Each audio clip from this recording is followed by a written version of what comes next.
Hello, today we are going to be looking at the next type of footing of foundation, which is called a shallow foundation.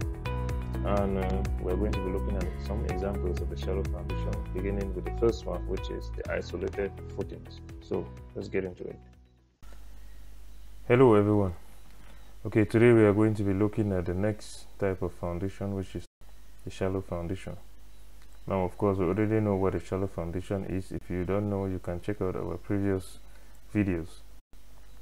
So the first type of shallow foundation which we're going to be looking at is the isolated footings. Now, of course, this is the one that is very common. It's the kind of footing or the kind of foundation that we use most often for our buildings, like bungalows and duplexes and maybe some high-rise buildings. So how it works is very simple.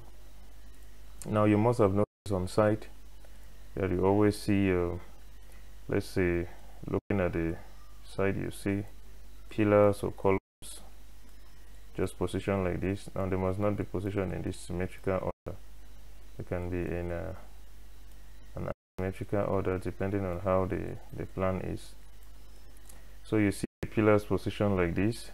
Now when they are positioned like this, what's happening is, in order for us now to bring in our isolated footings, you have the footings below them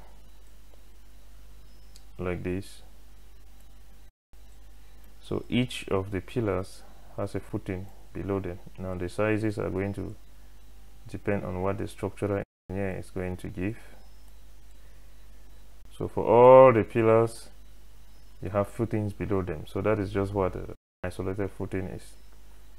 An isolated footing is a footing where for each column or for each pillar you have a footing or a foundation. For each pillar you have a footing. So actually, let's just take a good example at one.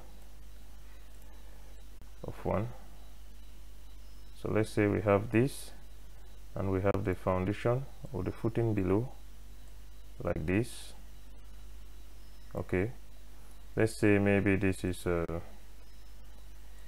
let's say this is the distance from here to here. Let's just call this 350, that's in millimeters, or 0.35 meters.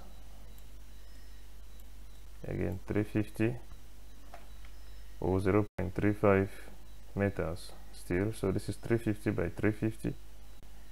And then the footing, let's say our footing here is maybe 2 meters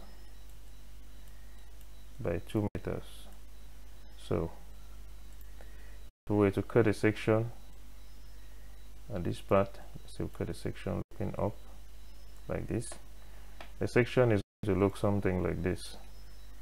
So first you have the foundation pillar, which is coming down like this, which is this, and then of course now you have the footing itself below like that.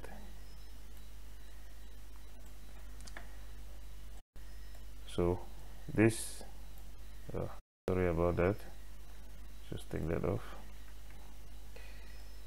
So this is going to be what we call the ground level. This on this level now that I have the pillars of the building, the pillars of the building. Now we live here, and also this is the ground level, and this is the superstructure, and then this is the substructure. Below here is always from 1.5 meters, and then of course, so you will have noticed that on site, actually this is how the footings are supposed to be made. Okay, but the problem is, when you pour your concrete and you vibrate, you always discover that this is flat. It's always very difficult to come out with this. So the structural engineer, most of the times, they always just extrapolate, and you have it square like this, like that. Yeah, like that. So in reality, this is what you are going to have. It's just going to be a rectangular block, and then you have the pillar which comes down and aligns on it, and then of course at the bottom here, at the bottom of this part here, you have the bearing soil now, which then receive the footing and then sends all the load to the ground. So this is basically what an isolated footing is. An isolated footing is just a footing where for each column you have a footing like this, separate. So each column of the building has a footing, which is a very common example of a footing or a foundation, which we have for almost most of the buildings that we find here. Okay, so this is the first example of a shallow foundation, and in the next tutorial we are going to be looking at more examples. So thank you, and I hope this helps.